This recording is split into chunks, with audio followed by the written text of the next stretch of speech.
Hi, everybody. This is Joanne Ewing with Reach the Unlimited, and I am very excited today to have Dr. Michael Lennox with us today. And we're going to chat with him about he has so many different things that he is an expert at, that he's good at, that he's done, that he's acquired over his lifetime.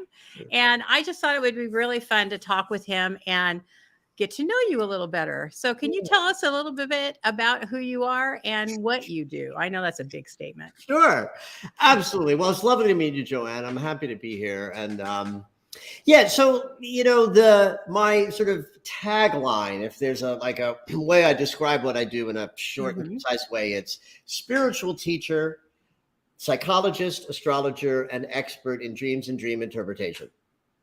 Right. So I call myself a spiritual teacher because at the end of the day, I'm a teacher, whether I'm, teaching acting to kids. One of my things that I do out there in the world is I say, hey, kids, every time I start something like, hey, kids. And the reason I say, hey, kids all the time is that my first teaching as a teenager was teaching acting to kids. I was getting a BFA in acting. I was getting some really great conservatory training, and I got offered jobs to teach. And I taught kids from the time I was about 19 years old. And of course, I walk into a school, a classroom of kids, and I'm like, hey, kids. And so me and teaching and that utterance of, hey, kids, sort of comes from the fact that my very first teaching was actually to kids. But the important piece of this in terms of my story is that I'm a teacher, first and foremost. I would have been happy teaching probably anything if I hadn't found, spiritual topics to teach about. But that really is why spiritual teacher comes first. Psychologist comes first in the list of psychologist, astrologer, and dream expert. Mostly because I want people to know that I have some credibility. Yes. It's even like Dr. Michael Lennox. Like people call me Dr. Michael. It's like, oh God, please don't call me Dr. Michael. Introduce me as Dr. Michael Lennox, but then call me Michael. But at the end of the day, there is something valuable to me about being in the world with a moniker of DR in front of my name that says I have put effort into learning about how the human psyche works in a traditional way, so that when I am doing my work as a spiritual teacher, I'm not just some person who's done a few things in the spiritual path and now teaches that.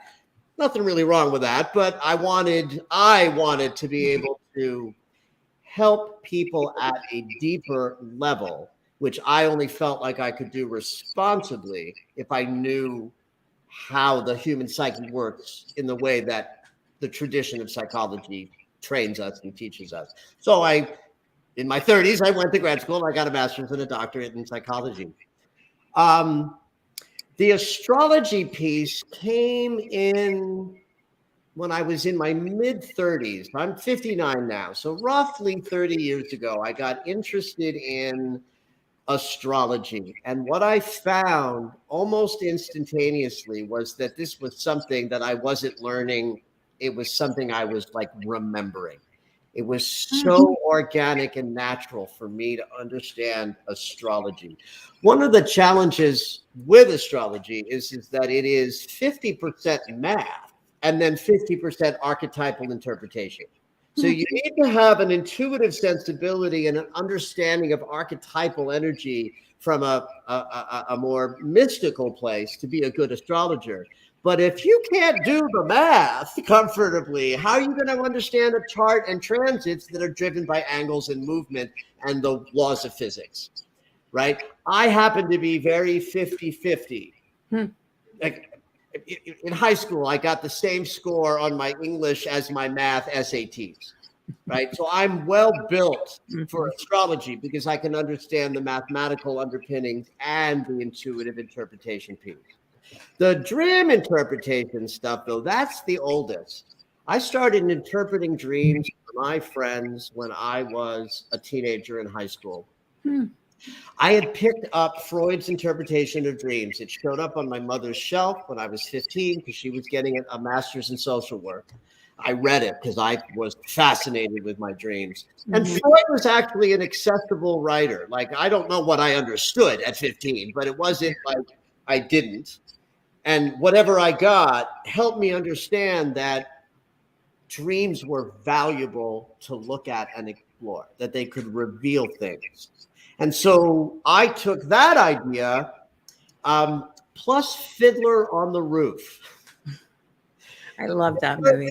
Dude, well, there's a dream in Fiddler Mhm. on the Roof. And Mhm. it's a whole like 12-minute musical number. It's very vibrant and exciting.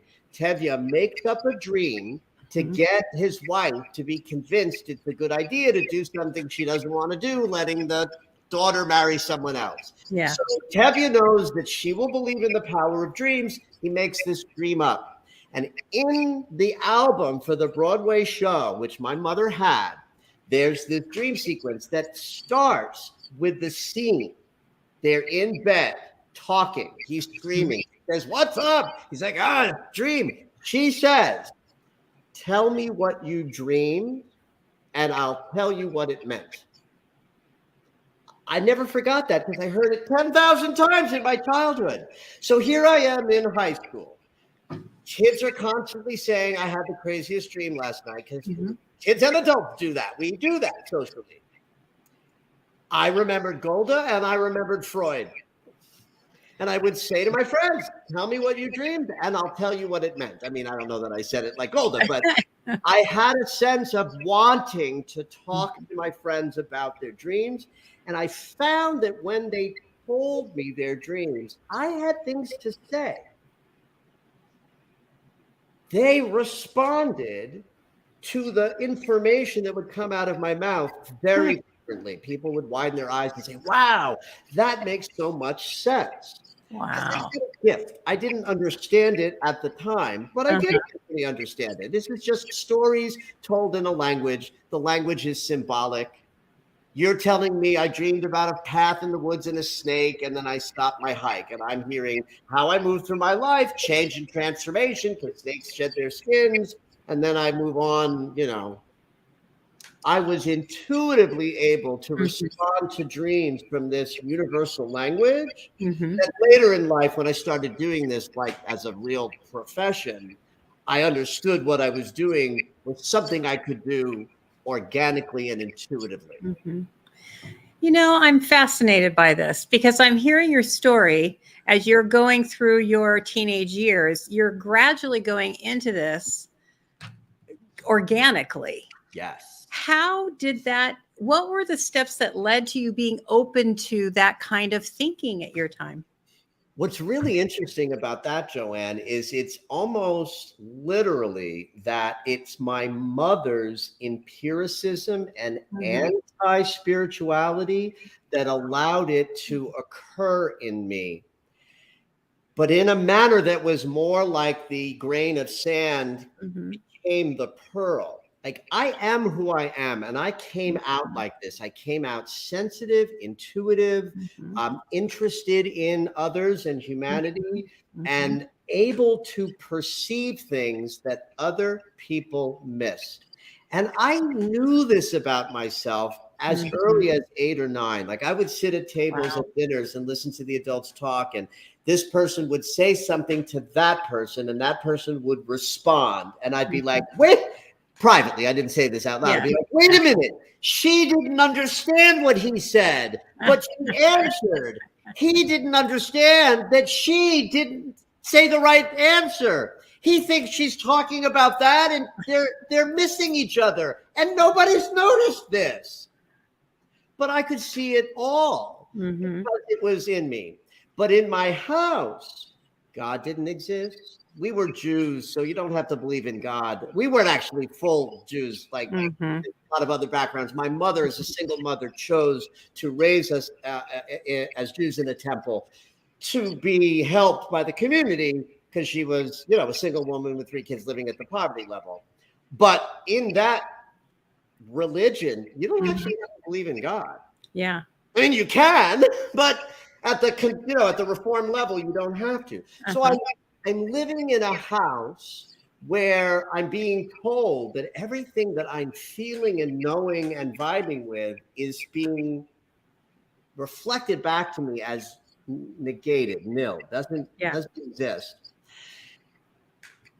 Somehow, in that thing that happens between children and caretakers and wounds and limitations, while it was painful, my mom was challenging. I was raised with some violence and chaos and trauma, and it took decades to heal that. The fact that the environment did not allow me to blossom as a sensitive, intuitive, mystical kind of person was important. I needed it to be nascent but present. Meaning it had to be present or I would have checked out. Like so interpreting friends' dreams in high school was natural and normal, but I didn't come running home to tell my mother about it. I had intuitive experience. I didn't talk to my mother about them.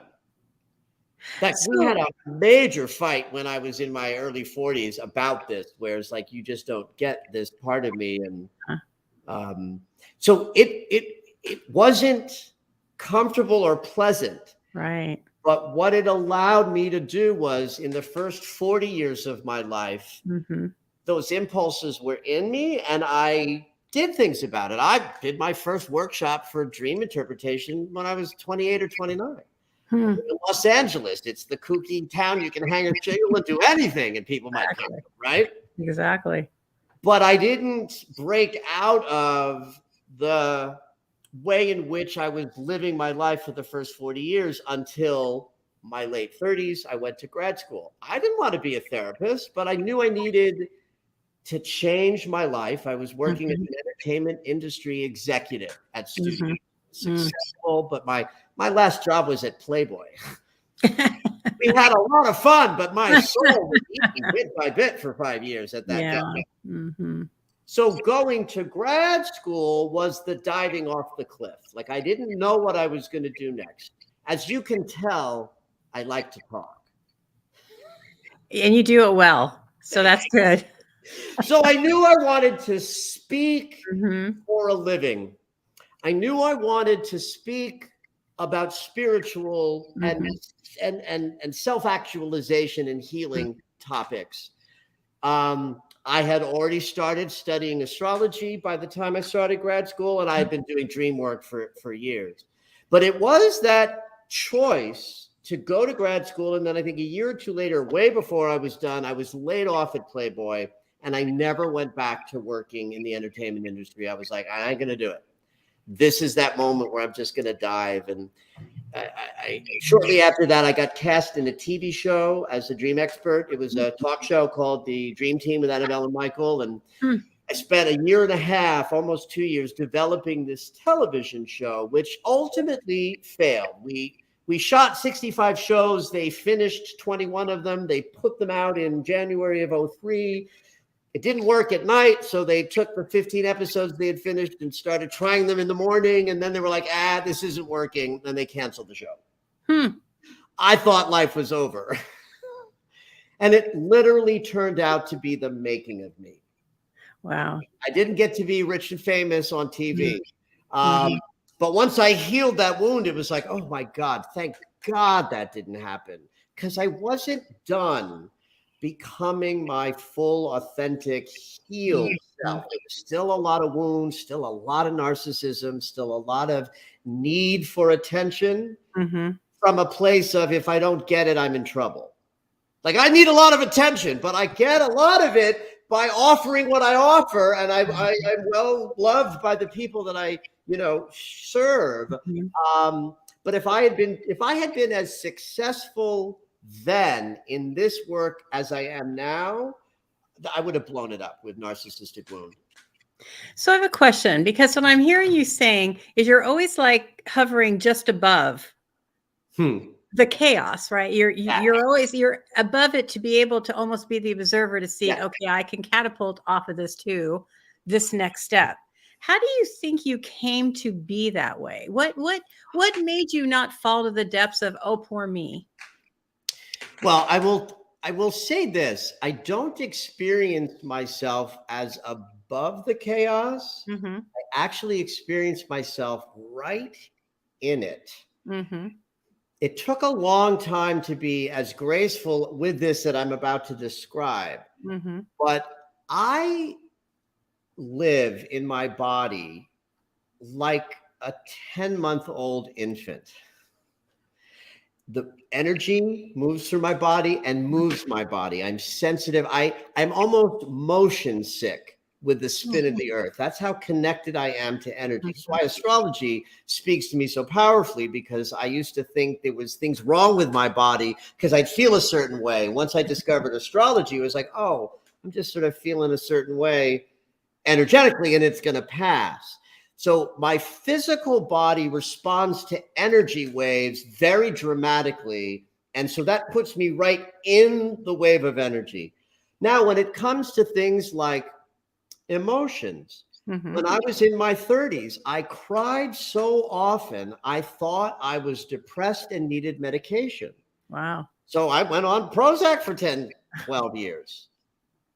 But as it turns out, what this body wants to do Mm-hmm. is just have waves of feeling pass through it, which is constant for me. So as an example, my first client today was at 11 o'clock. At 10 of 11, I'm weeping. I'm crying from this sense of, I don't want to do that. I don't want to expand my energy. I don't want to hold space for someone else. There's this like real visceral, childlike, no. Yeah. I just let it be. And I let the tears flow because I don't judge it as, oh my God, something's wrong. Mm-hmm. Because feelings are just waves of energy. We Mm-hmm. only get caught by them when we grab them and say, what do you mean? Why are you here? Mm-hmm. Now, there are feeling states that come because there's a conflict that needs your attention. Mm-hmm. They feel different to me now. Mm-hmm. That's a moment where like, oh, ow, wow, something is wrong.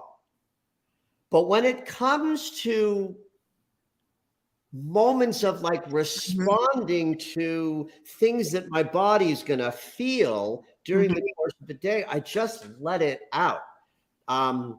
So how I do it now is I just ride the wave of the chaos. I don't make anything mean anything. But it took 55 years to get to that place of grace. Well, let's try to help people not go 55 years.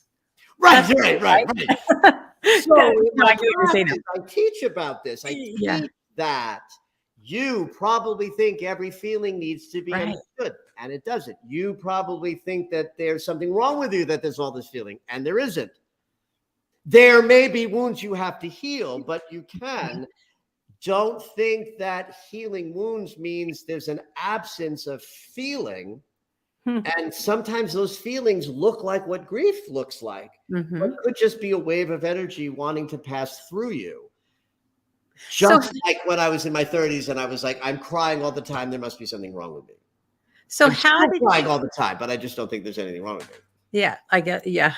But this is so fascinating because you're right. A feeling or a thought is something you turn into a feeling. Doesn't mean you have to.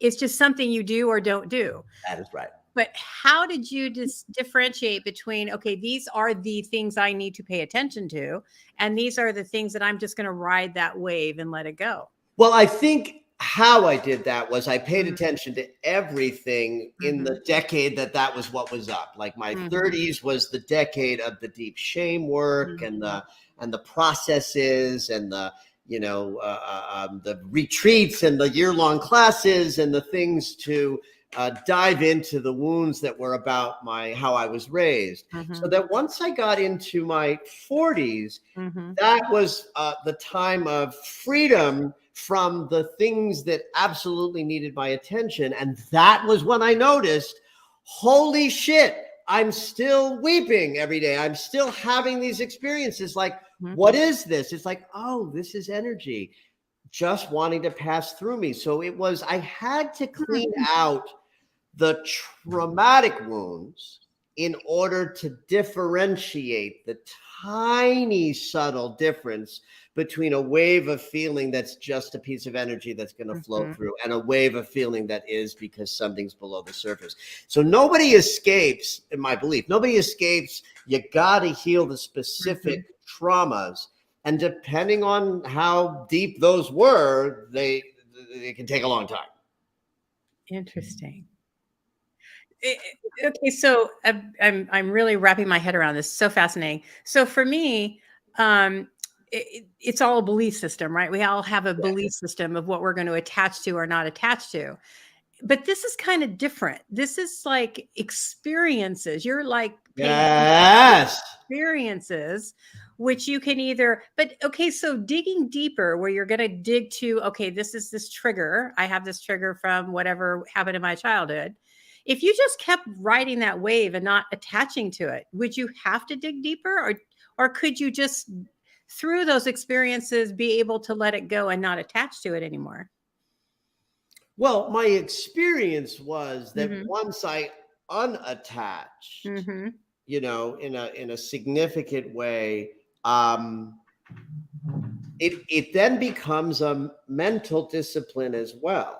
You mentioned earlier about thoughts can turn into feelings. Well, yes. In fact, in the law of cause and effect, every thought is a piece of cause, and the effect is often a feeling. You know, there's the trope that thoughts become form.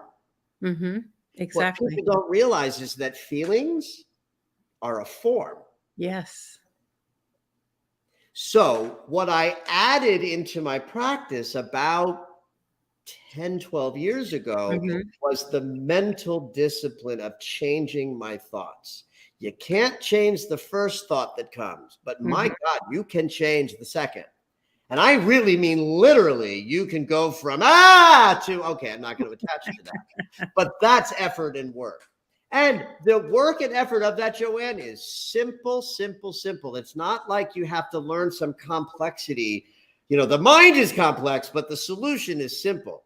You simply have enough spaciousness to know what you're thinking. Most people don't know. They're so attached to their thinking that they are their thoughts. Yes. Meditation practice is great to put a little space in there. I've been meditating since I was 15. So there was lots of spaciousness in there to be aware of the thoughts I was having.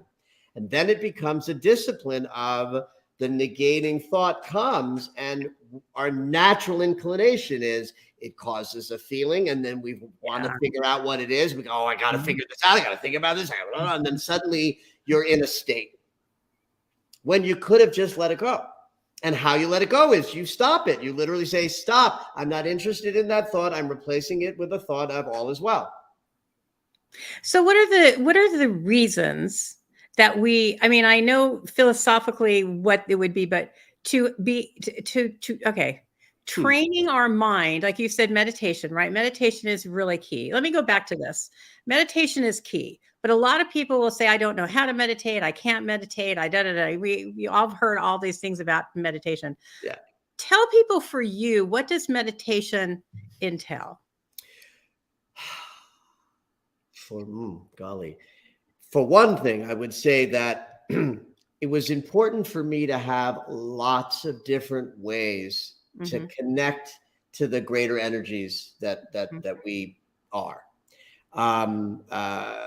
You know, because I'm an astrologer and I'm a Sagittarius rising, that makes sense. Sagittarius likes lots of stimulation and lots of different ways to, you know, to hook into things.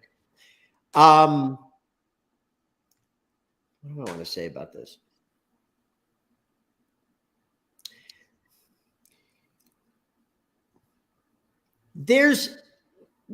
When we talk about meditation as connected to thinking and thought process, we are then talking about a meditation technique or style that is in the mind. Mindfulness, mantra, looking at a candle, something that is mental, where you allow for thoughts to come and then turn back to whatever you're focusing on, the breath, the mantra, whatnot. That kind of a meditation was important for me to open up the way I related to my thinking when I was not meditating, so that I could be aware of my thoughts and not overly identified with them. And that allowed for all sorts of things to free up in the work that I did on myself over the many years. Mm-hmm. The value of a spiritual practice that meditation is a part of or a tool of is more important to me now than, say, a meditation or being a meditator. And I have gone through years where it was like I wouldn't leave the house if I hadn't sat for 20 minutes. I hear you. Right? Years. Absolutely. Amen. I don't sit for 20 minutes on a daily basis anymore because I live in a flow state connected to the greater energies every day. That took 50 something years. Right. So a spiritual practice is any number of ways of being in behavior that is designed to remind you that you are not your body, that you are not well, actually, you are your body. Your body is the only part of you that's in the present moment. Right. But we don't want to identify with the body as who we are. The body is just the point in space that we exist in. That we are not our thoughts, we are not our feelings, right? But that we are connected to this universe that invented us. And so in fact, I was thinking about this morning, because I would describe today and this morning as I'm not really in the groove. So it's like, well, what does that mean to not be in the groove? And here's how I would describe it. Every day, I feel connected to existence itself in an ecstatic way, where at least once or twice in the day, I will feel that as an ecstasy. And then everything that I'm doing in the mundane world is just, I'm carried through because I can feel the ecstasy of simply being in existence. But not today. I didn't feel in the groove of that. But most days I do. Right. And so I have breath work that I do, embodiment work that I do, earthing that I do, things that I do in bare feet. There are things that I do physically. There are things that I'll sit down and meditate for 20 minutes if I'm in a day where this is getting in my way. For me, there has to be 1,000 tools in the kit, because every day I want something maybe different to get me into alignment. But it's all designed so that in any given moment on a Tuesday, I'm remembering that I'm part of existence in a mental way, in a visceral, felt way. Absolutely. So you said something, though, that I want to go back to that people may have missed. You were talking about meditation in the mind way, right? Getting out of here, and also then going to the spiritual part of that process. And it is a process going, like I said at the beginning, there's so many people like, I can't sit, I can't They have all I can't do that. Yes. Yeah. Which is a process of coming from that mental state and being able to go into what you're talking, that euphoria, that more into the universal consciousness state. Yes. Talk people through a little bit of how you get past that mental state. And because like you said, I don't have to sit every day. I do, but I don't have to sit every day for an hour or 5 hours to have that. Right. Yes. So you got this. Okay. So let's talk about the body for a second. Okay. The way in which we are not our bodies is our opinions of our bodies. We are not how we feel about our bodies. So I just want to be clear that since I said that earlier about we're not our bodies, that's what I mean. We are not our opinions about our bodies. But the thing that I love about the body is the body is in the present moment. It cannot be anywhere else. And that is the challenge of our living, is that none of us are in the present moment. Before the Industrial Revolution, this was not a problem. Because we were working with our bodies to make life happen. It might not have been an existence with Amazon is delivering the latest juicer to you in 24 hours because you did a stupid thing and broke your juicer by putting Carolyn on the low setting, which I just did. Right? So we live in a world where we are yanked out of our bodies, emphasized into our minds. In fact, there's even supposition that the artist's renderings of aliens as being sort of these big-eyed folk is, you know, comes from the zeitgeist of mental, bigger, big head, big eyes. We may wind up like that if we keep staring at these for another 1,000 years. But the body is where we want our mind to be. So for the person who might not sit down in a chair and easily have an experience that they can comfortably call meditation because they're thinking a lot. And by the way, kids, meditation isn't about not thinking or being so still in the mind. If you can get there, yay. I have a lot of quietude in my mind. I'm 59 years old. I've been doing this since I was 15. The act of meditating is just to be with the breath and come back to it when you okay. So, but back to what I'm sort of describing is that if the body is where all of that presence is already, that anything that involves the body is the best way to get present with a tool that would be part of a spiritual practice. Yeah, very Now, important. I think because I'm a singer and I was a singer as a kid and I've worked as a singer. I'm a singer that can be paid for my ability to sing. I have a relationship with my voice and my breath that's been trained since I was 16. I had my first voice lessons at 16. So it's funny because I trained. I mean, all I wanted to be was an actor, right? I have a BFA in acting from a good conservatory. All of that training today was training for my spiritual practice. Interesting. Oh my God, because I was pushed into what when you go to train as an actor, your body is your instrument. So you roll all around on the floor for a year. You make weird sounds for a year. You know what I mean? Like you break down the body to re-inhabit it as an actor so that you can use it as an instrument. Right? I never did that. I mean, I did it a little for half a second, but I didn't have the shark-like need. I couldn't do the business part of it. But all of that work on the physical body and what it can do with movement and breath helped, because what the best thing to plow through any mental state that's agitated is just a lot of breathing. Just breath work itself is like, breath work, what's that? Well, you breathe, don't you? Just breathe more. Like, yeah, you could go study breath work, but you could also just sit down in a chair and breathe a lot for 10 minutes and just feel that experience. And yes, you'll get lightheaded. You might get a little cramping in your hands. It's called tetany. Over-oxygenation will make your hands feel like a hook if you breathe a lot. Not used to it. But man, oh man, filling the body with breath will get you present. Stomping, dancing, moving around, dancing around your living room in your underwear is a spiritual practice if you give it that intention.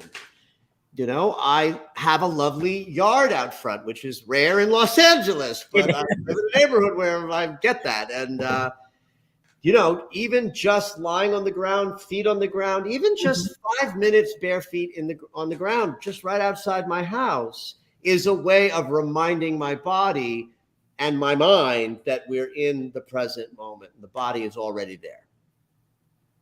So you come to the point where you've now gotten to that. You can breathe, you can connect. Your mind still, we believe, I have to state that, we believe our mind has more power than it has, but we believe our mind is taking control of us again. That's right. And we are going down the rabbit hole. Yes. What are some things that you do to take you out of that rabbit hole?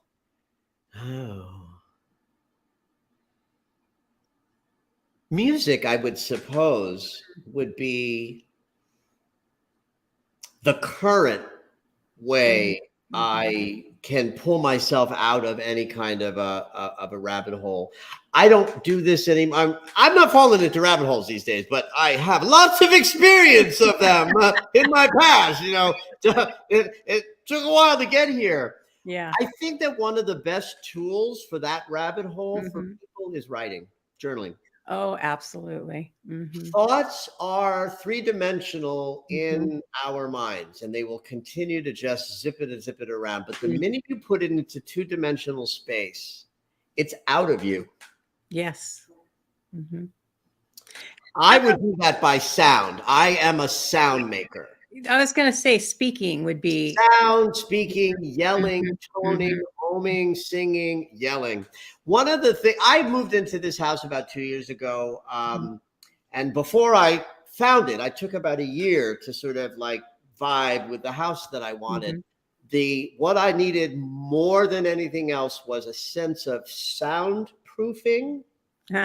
Okay. So Yeah. not only do I live in a house that has amazing acoustics because it's a two-story A-frame with a great room. So the front has 35-foot ceilings. Mm-hmm. So it's incredible acoustics for whether it's oming or singing, the acoustics are here. But also I live in a neighborhood in Los Angeles that's all old Victorian mansions. Mm-hmm.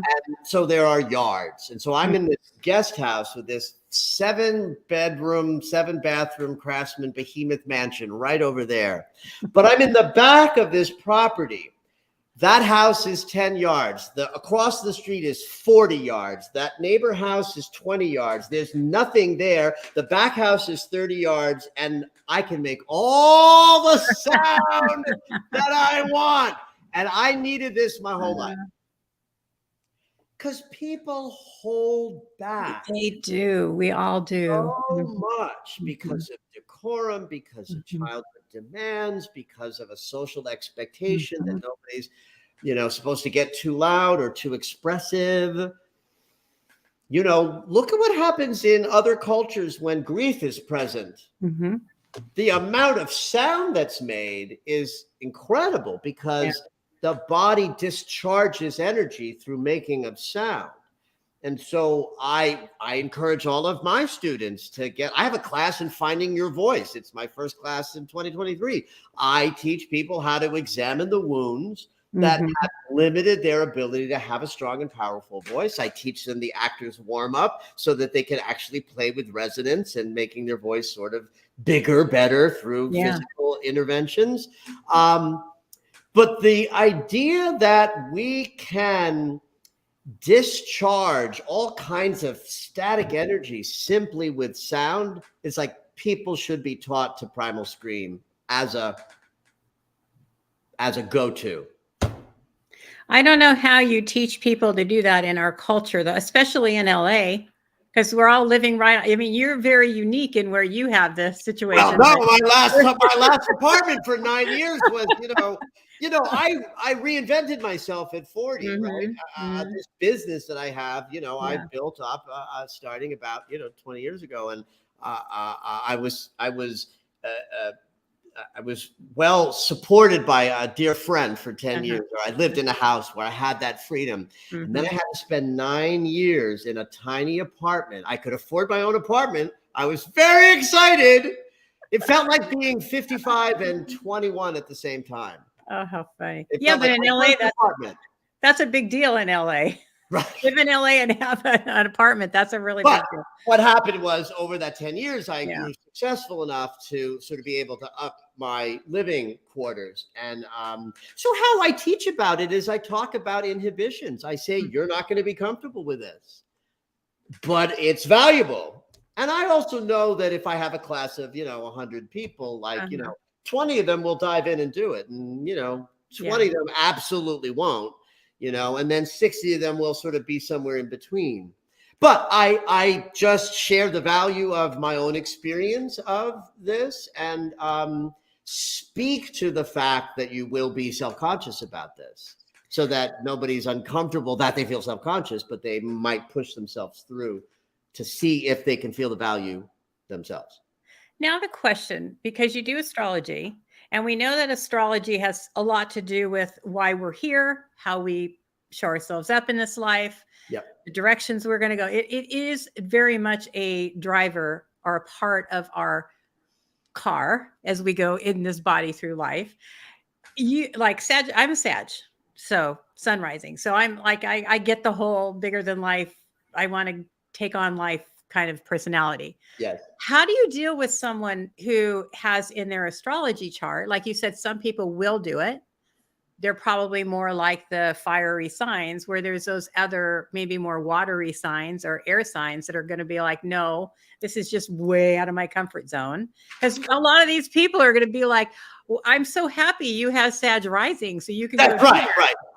It is true, Joanne, that the things that I teach are the things that I've done. Right. And the things that I've done because they came naturally to me. Right. I also have to respect this. This is true of everybody. Your ministry comes to you. Meaning, I'm not going to attract a student. I mean, No. I might attract a student who can't do this comfortably, but I'm not going to attract the wrong student, right? I'm not going to attract somebody who should be in someone else's room. I get it. Yeah. Okay. That's just the way I think consciousness works. Mm-hmm. I think one of the things you do is, certainly as an astrologer who gets a glimpse of somebody's insides through this tool, people know who they are. And I think people respond to being gotten, even if the getter is saying something confronting or frightening or vulnerable to hear. Right. And so if I'm in a sort of a position where it's like, oh, yeah, you're never going to be able to do this in the way that I do it. Right. That can be the start of the conversation about, well, where are you comfortable? How could you carve this out? Is there some other way that you could find a kind of movement ability? What hinders you in your environment? Can we work on that? But it is really this thing of speaking into someone's limitations without shrinking back from them or trying to make it comfortable or neat. One of the things I experienced earlier on in my career was, I just want to be liked so freaking badly that like early in my career, if I had like bad news to play, I would just jump circles inside of myself trying to make something palatable. I don't do that anymore. Okay, but that's important, because I get what you're saying. You're coming from that egoic or wanting to be like state. And yet we do still in our world. Okay, you're going to nail me on this one. I can tell right now. We still, just could tell, we have boundaries that we should stay within, right? We don't want to step on anybody. So it's finding that balance, because I do agree that we draw the correct people to us by our personality, by what we're teaching. It just is nature, the laws of nature. But yet, there's still people that can come into your realm because they want to be challenged, but yet we're going to be afraid to, or we could be, I should say, afraid to push that limit. I know you're comfortable at that, but that's been years of work. How do you get to that point? It's just, well, I mean, honey, you get to that point by bumping into when it doesn't work, or when you get hurt, or when you make a mistake, or when you trigger somebody. One crisis at a time, one wound at a time, one hurt feeling at a time. Right. One of the things I'll say to couples who might have a little conflict, I'd be like, just stop talking about this. Trust me, it's coming up again. It's funny, because I was just talking to someone a little earlier before our call about society things, like, society restrictions or ideas or constraints that we put on ourselves, and how we have to be able to, like, you're not going to go into a formal ball and act in an inappropriate way. But yet, why? And is that necessarily wrong? It's like we have our societal limits, but yet, how do you do with that? How do you deal with that? Well, I wish I could give you some brilliant, like, I'm out there doing it so well and gracefully. But the truth is that I live a very, very sequestered life. The older I get, the pandemic did something for me that is beautiful, but has a challenge in it for me. What it is that I don't leave my house. I have never liked leaving my house. Ever. Now, I'm not agoraphobic. It's not an anxious Right. experience. It's just, I understand it through my chart. It's something in my chart. My fourth house, which is the house of home, Mm-hmm. is where my Jupiter is. Jupiter being the planet of expansion, abundance, prosperity, and good fortune. It's in my home space. Mm-hmm. And I feel that. I've got good luck with homes, and Mm-hmm. I don't ever want to leave them. At least certainly in the second half of my life, since my big spiritual awakening at 39, 40, from that point on. And so when the pandemic rolled around and everybody was staying at home, there was this permission. Yeah. And when I spread out into that, I was like, oh my God, this is what I've always wanted. Mm-hmm. So I sort of cheat a little bit because I have a rich inner circle of Mm-hmm. mishpocha, dear Mm-hmm. friends. It Mm-hmm. happens to be that though I grew up in New York, that 5 of my dearest friends from childhood are, well, 4, are in LA. Hmm. The 5th is I introduced one of them to his wife. Okay. So I have this beautiful gang that I've known since I was in 5th grade and 15 years old. Wow. My work is incredibly vibrant. I have an acquaintanceship circles that are enough so that I feel not isolated, but I live otherwise a very isolated life. So I have no wisdom to offer. Well, I think that the pandemic really did bring a lot of that truth out to a lot of people. Like I also am in that state. I love being by myself. I love being in my house. I can go out and be with people, but I love my sanctuary and my time. Doesn't mean I can't, intermingle. But what I love about what you've talked about, it's that ebb and flow of challenging yourself, learning about it, and coming back into your state of being.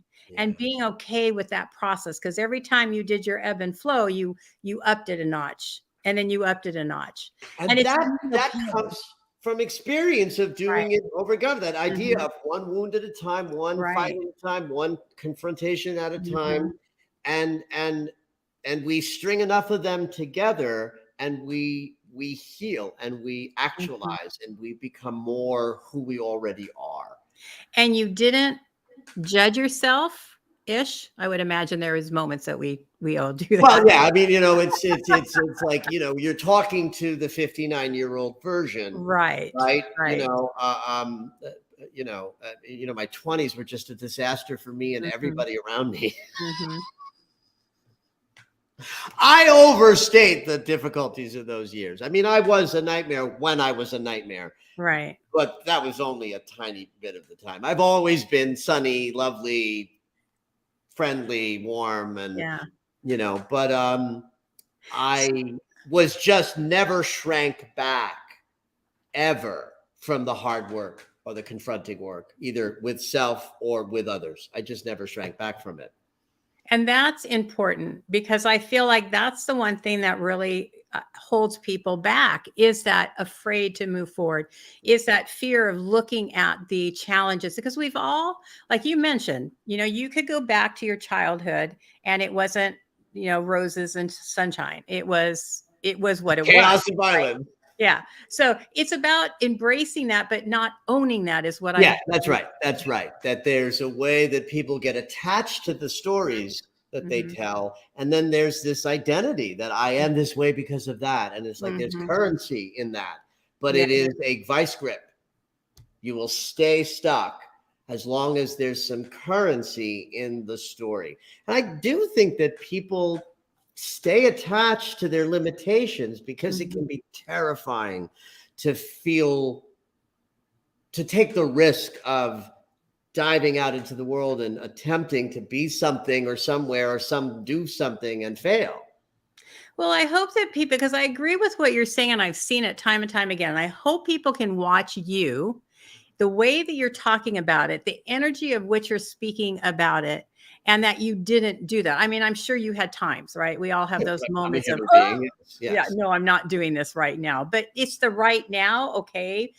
But the next moment, it's being able to Yeah. go beyond that. Because that's one of my biggest things is I had learned that I was limiting myself because of my beliefs or what I thought was the truth of who I was until I challenged it. Now, everybody who knows me knows I still do this. So I'm working on it. It's a work in process, but it's being able to step beyond that. But one of the things that I hear you say is you kept moving forward and you kept developing. If you were talking to somebody right now who, like, let's say they just wanted to step into that spiritual career, that spiritual life, which has a lot of connotations to it as well. We have this fear or this judgment that can come from that. What would you say to them to encourage them to just go for it?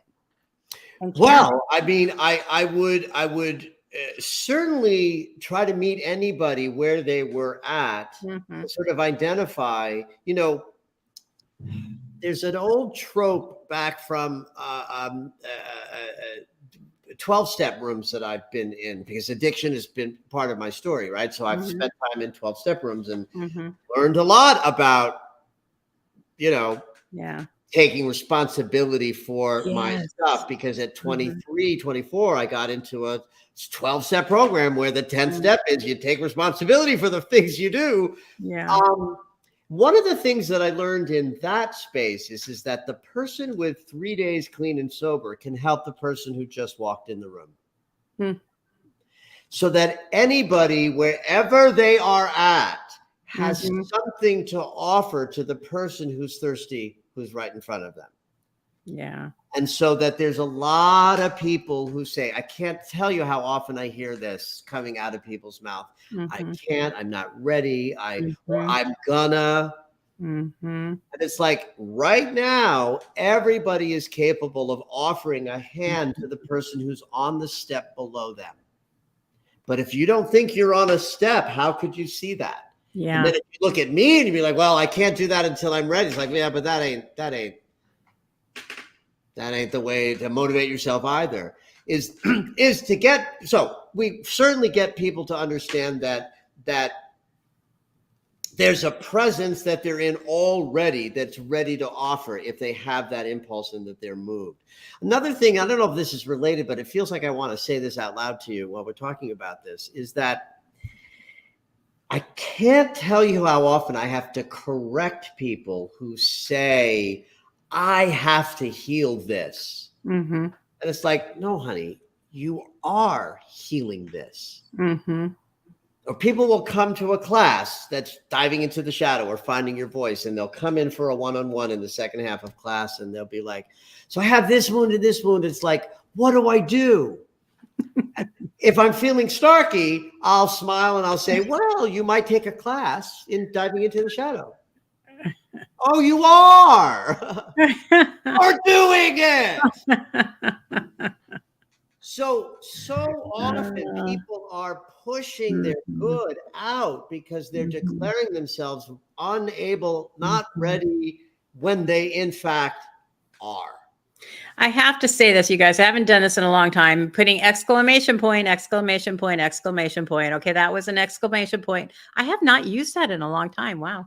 That is so important, because that is so well said and so true. And I do it. I'm going to admit to it. I do it.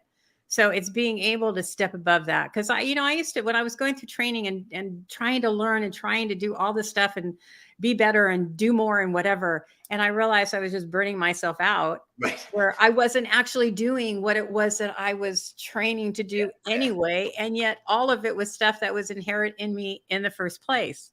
That's why I was doing it. Astrology was the game changer for this and me, Joanne, because astrology is that it's always unfolding, always unfolding, always unfolding. No destination. No destination. So what do you say to people who use astrology, though, as a scapegoat to doing something? Oh, my God, yeah. People will absolutely, Fortunately, remember the ministry, I don't have people like that in my field. So I don't actually have to do that much. I mean, I suppose within private sessions, things will come up that are in that kind of a realm. But it's no different than attaching to the story and attaching to the story of your chart. So let's say, like, you go through the retrograde seasons. Like we're going into retrogrades now. Yes, we are. We're in some and we're going into more. So people automatically go, okay, my computers are going to stop, my phones are going to stop, I'm going to do this, I'm going to do all these bad things are going to happen because I'm in retrograde.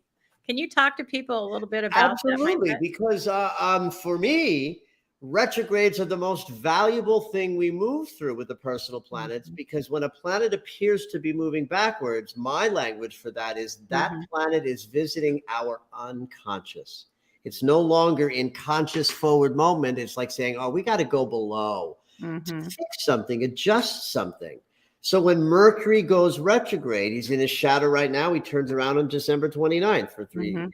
weeks, while Mars is still retrograde, so Mhm. that is going to be bumpy when both the planet of mind and thought and communication and the body are backward. Mhm. But there's value in this. Like, we all have perception and thinking and communication. We also have perception issues, communication challenges, and thinking Mhm. that doesn't serve us. So when our thinking mechanism goes into the below, oh my Lord, what a valuable process that is. You can actually have experiences that allow you to be below the surface of how you're thinking, why you're thinking, what you're thinking, in order to have a shift and a change and come out at the end of the cycle more consciously aware, more accurate in our communication, right? Yeah. So Venus goes retrograde. She went retrograde in December, January of last year. She's going to go retrograde next summer. These are incredibly valuable opportunities for us to become better givers and receivers of love, because the planet that guides how we do that is Mhm. visiting the unconscious. Now, is it true that when Mercury goes retrograde, we bump into the furniture a lot? Yes, because Mercury is the navigator. He's the, like, here, where am I going? Turn left, turn right, put on a sweater. It got cold out. And when the navigator and the narrator is in the below, we bump into the furniture. So what are you going to talk about? If you're going to talk about bumping into the furniture, you're in the wrong room. Please go away. If you're going to talk about what you're learning, about what you're struggling with, about where your communication is showing you a challenge that needs to be worked out, Mhm. you're now in the right room. That is exactly it. Use it for our learning, not for our disadvantage. Right. Absolutely. So important. Oh, so much to talk about. You have been so inspirational. I could just talk to you forever. Well, I thank you. It's been a joy. And you oh, are, it's funny, Sag rising, Sag sun and rising? no, Aries rising. Aries rising. Okay. Yeah, Aries A lot of rising. fire. 2 fires, yes. Lots of fire. How can people get a hold of you? Well, if you know my name, you know my website. It's There you go. michaellennox.com. And everything that I do is there, right? So I do private sessions. I'm Mhm, booked till April, so I'm pretty far. It takes a while to get mhm. onto my calendar. So I do private sessions. I do lots of classes. In fact, not sure exactly when we're going to announce, but all of my classes for next year are all going to be announced at the same time in the next week or two. And you can Oh, even wow. purchase in advance for a little bit less money. But I teach classes on self-actualization, investigation, shadow work. I do a Mhm. whole series where I use fairy tales and myths to help Ooh. contextualize issues that are in the fairy tales and myths. Very Mhm, rich, juicy classes. Um, yeah, I have a daily Astro Alert subscription series mhm. where I write a very comprehensive email about the day's astrology. It's a great teaching tool. So everything's at michaellennox.com. I put out my daily videos on astrology, Red Yep, Robe Astrology, on Instagram, Facebook, TikTok, and YouTube. awesome. Can you give everybody a last golden nugget that you can leave them with, they can walk away with? Golden Nugget. Yeah.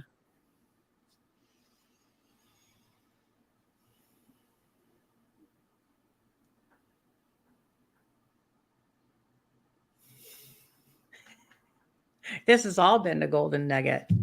I'm having like performance anxiety. Oh, I mean, I'm kidding. I'm not. I'm just, no pressure here.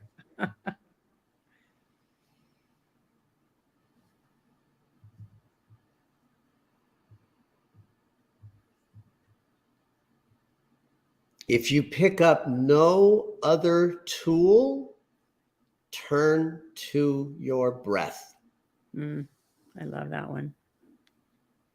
That is very important.